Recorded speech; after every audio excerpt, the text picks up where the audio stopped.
चमाचम करते मैया के घाट रे। बोला बोला छठी मैया की मुन्नारा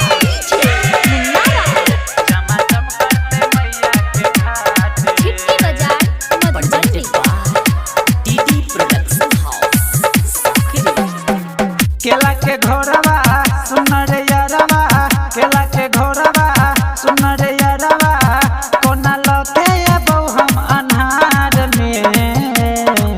अनिल के लाइट आदित्य के सोन चमाचम करते मैया के घाट रे। अनिल के लाइट आदित्य के सोन चमाचम करते मैया के घाट रे। चमाचम करते मैया के घाट रे।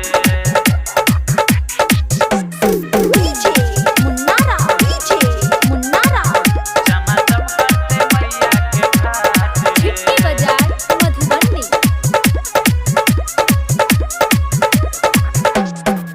मैया के घाट पर करबै हम नाच रे।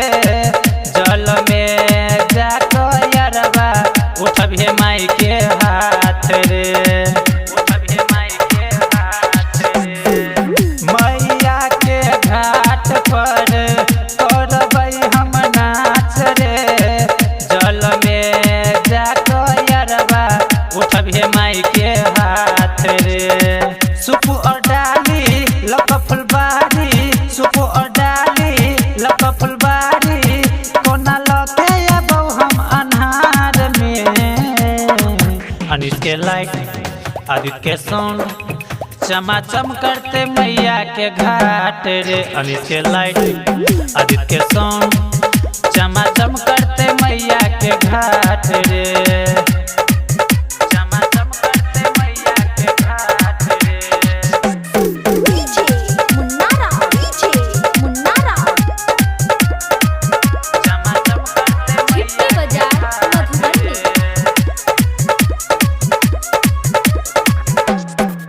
केते सुंदर लागई है कन मैया के घाट रे। सब कोई जाके जल में उठेबै माई के हाथ रे। उठेबै माई के हाथ रे। केते सुंदर लागई है कन मैया के घाट रे। सब कोई जाके जल में उठेबै माई के हाथ रे। बिरजू बिहारी सबसे अगाड़ी, बिरजू बिहारी सबसे अगाड़ी, मिले अइहा मैया के घाट पर। अनिल के लाइट आदित्य के सोन चमाचम करते मैया के घाट रे। अनिल के लाइट आदित्य के सोन धमाधम करते मैया के घाट रे।